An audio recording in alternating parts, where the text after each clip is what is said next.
Hey everybody. Okay, so we're on episode 3 of the vlog, and I haven't filmed in like 4 or 5 days, so I'm happy to be back at it, back on the horse. Today I thought we'd try something a little bit different. We're gonna do a little story time from last week, my little trip down memory lane. So maybe like 2 weeks ago, I found out that the very first venue that I performed at in Fort Lauderdale is getting torn down. There's all these like cool shops, and there's a prop warehouse over there. There's an amazing sandwich shop over there. The whole block is getting torn down to build condos. And this is where I played my first shows. I spent a ton of time there when I was in high school. In my first band, there was a art walk over there. So there was like vendors and people and cool things happening at the last Saturday of every month. And we would always go, my girlfriend and I, when we first started dating, we would go, and they're tearing it down. And so last week, or maybe it was the week before, I don't remember, they were doing the open mic that they usually do over there. And knowing that it's gonna be one of the last ones, we were like, we gotta go. And this open mic is very special to me because it's where I played my first show like ever. A show that wasn't in front of like friends. It was like in front of strangers. That was like a big difference. Because your friends are always gonna be like, it's great, but strangers would be like, you suck. So it was like the first time like opening up to that. So we go to this open mic, and the whole trip there was like literally a drive down memory lane. I did not expect it to be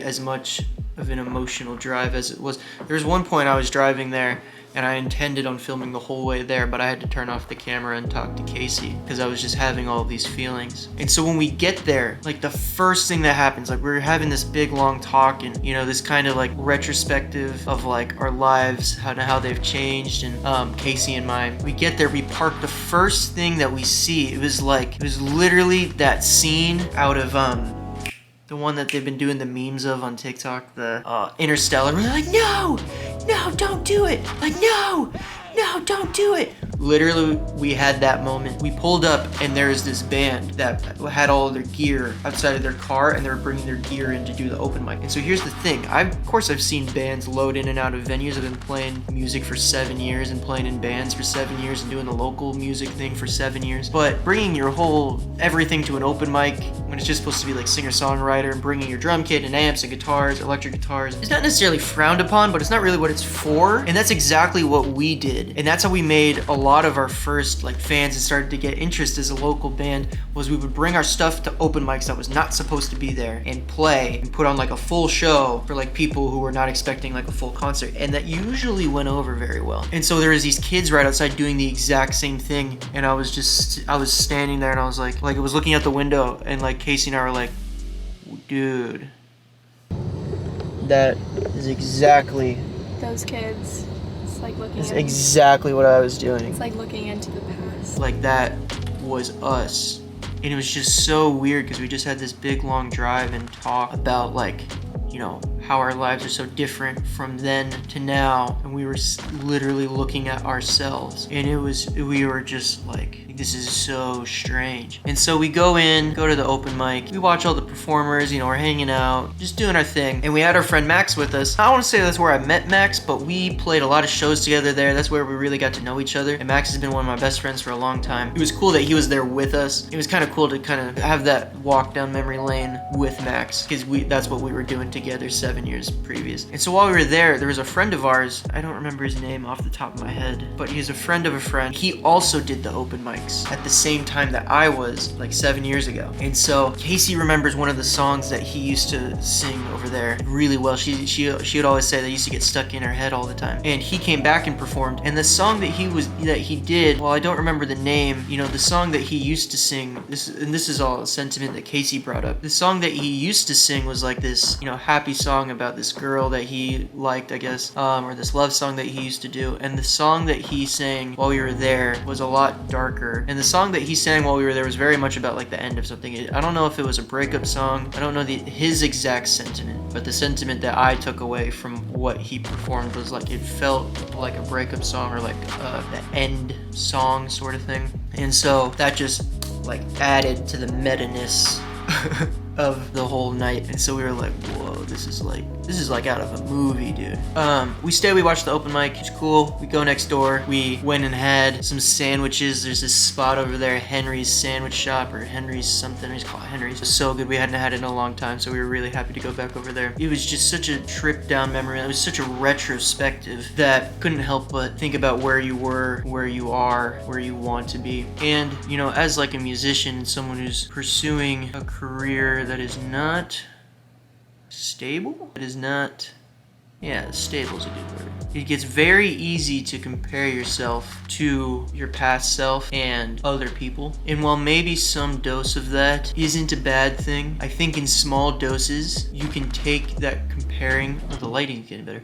You can take the comparing of yourself in small doses and use that as motivation. You can take that and say, look, if they did it, why can't I? If they were able to accomplish this thing, why can't I do it? In small doses, you can do that. But if you bite off too much of that, it's very easy to get depressed and be like, why aren't I doing this? And why aren't I farther along? And why don't I have these numbers or labels or managers or whatever? So it's very easy to do that. And currently, I'm at a place in my life where I've been doing music for so long and pushing and grinding for this one thing.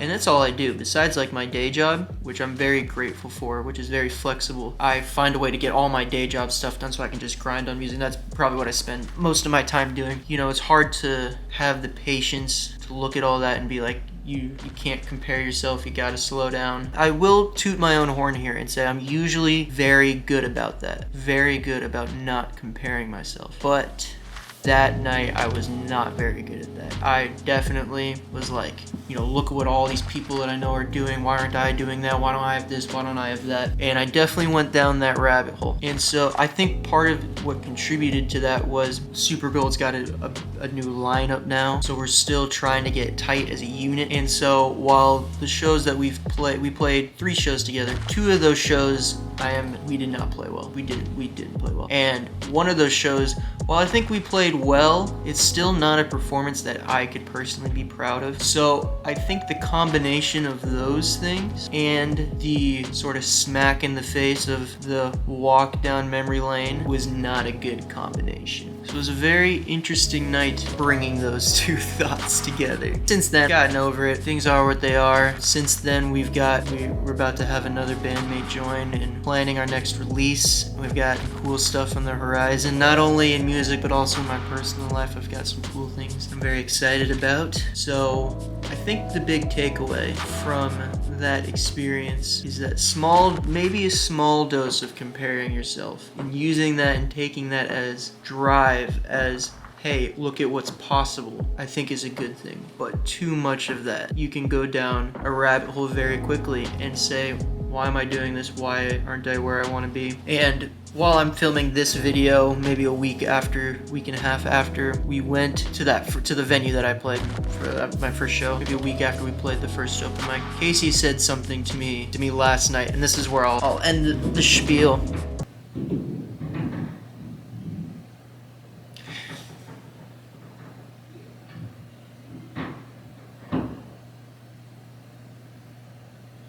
And this is where I'll end the spiel. Since I had gone down that rabbit hole of comparing myself to others too much and saying, why aren't I doing this? Why aren't I doing that? Why aren't I where I want to be? She said to me, you don't want the same thing that those people want, that those guys want. You want something different. So you can't compare yourself to those people being my friends. You can't compare yourself to your friends that are doing these things. You want something different. So your journey there is gonna be different. And although this had happened like a week ago, that really just put it in perspective for me. It made me feel a lot better. So that was just something I wanted to share this week on the vlog. It's a little bit of a different vlog. I've new format, a little bit of a different thing, talking to the camera like this, so I hope you enjoyed it, and I'll see you next time, guys.